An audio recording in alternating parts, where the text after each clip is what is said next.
का जायचंय? कारण जर तुम्हाला समाज व्यवस्थेमध्ये निर्णय प्रक्रियेमध्ये सहभागी व्हायचं असेल तर तुम्हाला या सर्व गोष्टीतून जाणं अत्यंत गरजेचं आहे. तोच एक आपल्याला घटनात्मक चांगल्या पद्धतीचा मार्ग आहे हे लक्षात असू. सामान्य बॅकग्राऊंडचे जे काही विद्यार्थी असतात यांच्याला अभ्यासाशिवाय पर्याय नाही. मला पाहिलं तुम्ही कुलकर्णी सर या ठिकाणी बसून आहेत, दोन मॅडम बसून आहेत, इथं डोंगरे सर आहेत, बदरगे सर, ह्यांना तुम्ही विचारा.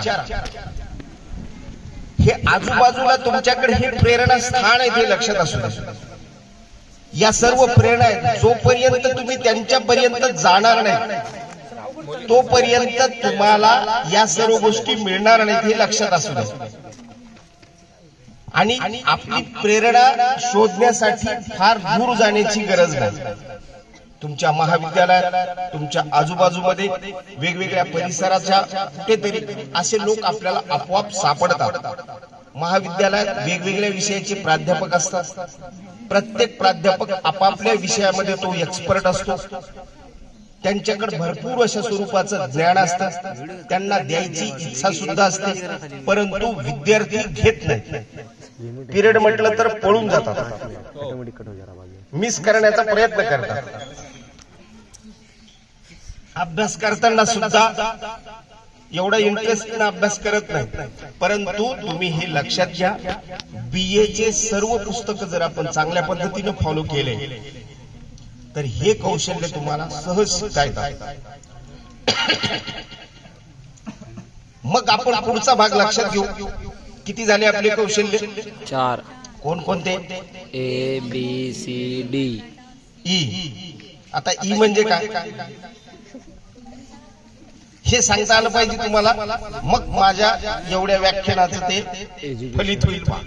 कारण की जे कौशल्य आहेत ते कौशल्य तुम्हाला शिकताना अतिशय साध्या, म्हणजे आपल्या या व्याख्यानामध्ये किंवा तुमच्या वर्कशॉपमध्ये तुम्हाला तुमचे जे काही मत आहे हे जोपर्यंत तुमच्या मनामधून बाहेर येत नाही, सरांपर्यंत तुम्ही बोलणार नाही, सरांना काही सांगणार नाही, तोपर्यंत तुम्हाला अशा पद्धतीचं गायडन्स मिळणार नाही.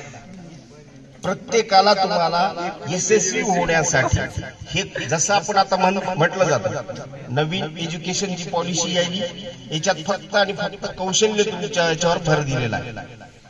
त्या कौशल्यामध्ये हे सुद्धा आपल्याला कौशल्य शिकून घ्यायचे हे तुम्हाला लक्षात असावं. यायला लक्षात एकदम हे तुम्हाला मी शिकवण्यासारखं सांगायला म्हणून असं वाटू देऊ नका की नाही सरांनी आपल्याला फार, परंतु ही फार सोप्यात सोपी भाषा मी तुम्हाला सांगायला जी या म्हणजे जे विद्यार्थी प्रामाणिकपणे कष्ट करतात त्यांच्यासाठी अत्यंत गरजेची आहे. आणि ज्यावेळेस आपण हा प्रामाणिक प्रयत्न करतो त्याच्यासाठी यश हे आपोआप उभं राहतं. त्याच्या गळ्यात हार टाकण्यासाठी फक्त आपण इकडे तिकडे सरकतो, नको बाबा यश मला नको बाबा, दुसऱ्याला दे यश, हे असं होऊ द्यायचं नाही. जेवढे स्पर्धा परीक्षेमध्ये विद्यार्थी यशस्वी होतात त्यांचे इंटरव्ह्यूज पहा, त्यांचे मुलाखती पहा, वाचा, आणि मग तुम्हाला असं लक्षात येईल या प्रत्येक गोष्टी त्यांनी कुठून घेतल्या, त्यांना ती प्रेरणा कुठून मिळाली. जसं आपण आजूबाजूच्या परिसरामध्ये कोणतंही ज्ञान घेतो तसंच स्पर्धा परीक्षेचं सुद्धा आहे. जर एकांतात बसून तुम्ही अभ्यास करू लागले तर तुमचा अभ्यास होत नाही, तुमचं लक्ष लागत नाही. आणि आज तर तुमच्या हातात मोबाईल आहे, प्रत्येकाच्या हातात मोबाईल आहे.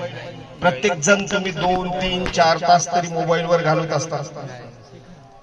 हे तुमची उपलब्धी आहे. आमच्या कालखंडात मोबाईल नव्हते. मी असेल, कुलकर्णी सर असतील, मॅडम असेल, डोंगरे सर, कोणी असो, आमच्या कालखंडात फक्त आणि फक्त आम्हाला अभ्यास करण्यासाठी ग्रंथालयात जावं लागायचं. आणि त्यावेळेस म्हणजे ज्या वेळेस आम्हाला ते समस्या यायच्या, पुस्तकाशिवाय आम्हाला पर्याय नव्हता. त्यावेळेस या परीक्षा विदाऊट मार्गदर्शनाच्या आम्ही पास झालो. आणि म्हणून तुमच्या समोर आज काहीतरी आम्ही बोलू शकतो, मार्गदर्शन करू शकतो, आणि त्याच्यावर तुम्हाला प्रेरित करण्यासाठी निश्चितच भाग पाडू शकतो. म्हणून हे लक्षात घ्यायचं की अशी प्रेरणा घेताना ही आजूबाजूला आपल्या प्रेरणा असतात.